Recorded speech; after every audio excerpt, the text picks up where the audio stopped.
Well, I guess we don't really do usually updates for these minisodes because they're so short and it's just like a go for it, Yeah, it is. right? It is a go for it. Yeah, Okay. typically. Besides just you introing, here's our minisodes. Here is our minisodes. Yeah, that's that's that's pretty much it. So the minisodes that we're gonna do this season. Remember, guys, in previous seasons we do a long episode, short, long, short, alternate because Laura and I are busy people, and this allows us to pump out like quality content, but without killing us on our normal schedule. So for these miniseries for this season, we're gonna do animals you probably have never heard of.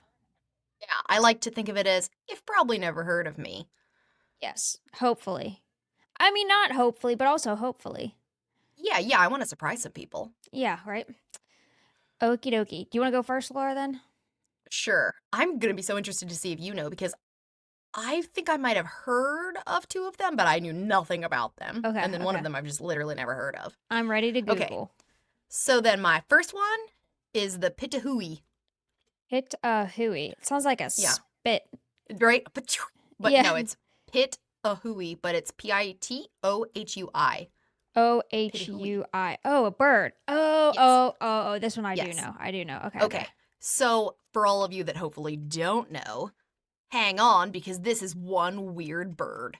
So this guy or gal lives in New Guinea, where lots of strange animals live because very much like As, Australia, it's an island, it's been isolated, and it can weird kill you, jungle stuff. right? This is the one that can kill this bird that could kill you, right? Well, not really. Okay. Okay. But Okay. there Okay. is some Okay. weird stuff about it. Okay. Okay. Okay. Okay. I think I know which one you're Um, talking about now. So the pitohui, there's multiple species of them. There's at least 5 different ones. Mostly I found my information on the hooded pitohui. Hmm. It lives in the forests and the edge habitat of the mountains and the lower foothills there. So it's definitely like a tropical bird. And it's got a really startling appearance. It's got an orange body with black wings, a black head, and a black tail. So like all of its extremities are black, but with a bright orange body. So very Oriole-like That's for what I was any gonna of you say. here in the That States. Yeah, that's the only reason why I remember it. As soon as I looked at the picture, I was like, "Oh yeah, the one that looks like an Oriole." Yes, and Yeah, it's yeah. in the Oriole family. So Oh, the okay. whole thing tracks. Well, it's not a new world, it's an old world or Yeah, yeah, Oriole. yeah. Oh, wow, that's a mouthful. Wow, I Old was just gonna world say, I was Oriole. like, I'm glad you said that because you know me being from Western Pennsylvania, I Your cannot R's. do, yeah, I can't do vowels, R's, and L's. Like, so Oriole. that, yeah, that's a nightmare for me. Um, Old world, it's an I can't. Go old world ahead. Oriole. And Yeah, even my mouth is like, "Ugh." yeah. It's about the same size as an Oriole or a dove, so it's a fairly large songbird. Males Yeah. and females look exactly the same, and they do erect a little crest on their head when they're upset. These birds are omnivores that eat insects and fruit, and one of its calls is its name. So we've talked about that in our last section of minisodes, is Yep. how do these birds get their name? It just says it. It goes pitahui. That's so So, cool though. yeah. It's almost like one of my favorite birds for a long time, and it still kind of is whenever I was in Australia, and it's the wampu Yes. fruit dove. And Wampu. it's because when you're out in the rainforest and it echoes through, it sounds like a little old man in the forest going, wampu. Just way out there, wampu. It's so funny. Good brain feel. But why am I talking about this bird? Like, everyone's like, okay, cool, a bird, but there's a reason. It's because it's freaking poisonous. Yes, yes. This is only one of a few poisonous birds, all of which live in New Guinea. So, Of course. Australia, New Guinea, they're like Yeah, next door neighbors. yeah. I'm pretty sure they So broke apart from each other too, right? I'm like, one would think. I think so, yeah. This bird produces toxins that are super similar to poison dart frogs. The toxin that it produces is called a bathrocotoxin. Okay. Gram for gram, bathrocotoxins are one of the most toxic substances on Earth. So depending on, like, just versus other toxins, it's Yeah, crazy. yeah, yeah. In this bird, it's found mostly in the skin and the feathers, and it's a type of neurotoxin that, like, poison dart frog wise, would Yeah, just straight up kill you. Thankfully, the yeah. bird will not, but there is some effects we'll talk about. So how does it become poisonous? From its food, just like poison dart frog. They eat a type of beetle, and the beetles in New Guinea are super closely related to those found in Central and South America that the poison dart frog eats. So again, like, totally different sides of the world.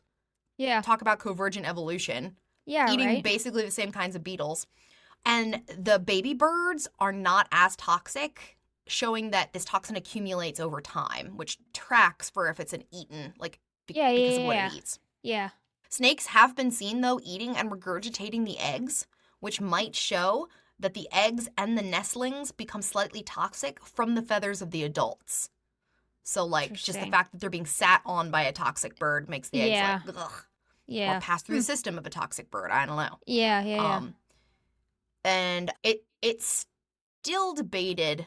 Oh, and the toxin makes them smell bad, like really bad. Like the bird itself just smells Yeah. rank. It's Weird. still debated whether the toxin is just a random byproduct or if the bird uses it as a defense. Like, it might be one of those situations where it's just beneficial, but it was Yeah. going to eat these beetles regardless. Yeah, Like, yeah. whether it's intentional or not, they're still Yeah. figuring out.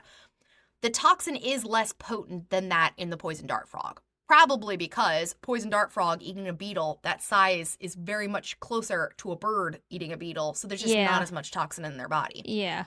But the fact that it's in their skin and their feathers does deter external parasites. So perhaps it's Well, not necessarily like a, I'm going to def- kill you if you eat me, yeah, yeah. but It's not it is helping it yeah. survive.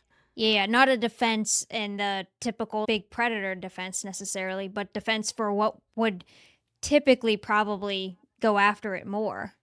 Right, and like birds can be really, I mean, external parasites can do a big deal on birds. No, that's what I'm saying. Yeah. Like they suck the blood out and like Mhm. just weaken them. Plus, the coloring of this bird, I mean, there are plenty of beautiful colored birds, and they don't all mean they're aposematic. But aposematic coloring, warning coloring in nature, is often bright colors to show that they are poisonous or venomous. Yeah. So is it these colors because it was always going to be these colors, or is it because it's... Anyway, indigenous peoples from New Guinea will not eat the bird, or at least without a lot of preparation beforehand. And there have been reports of numbing after handling dead specimens.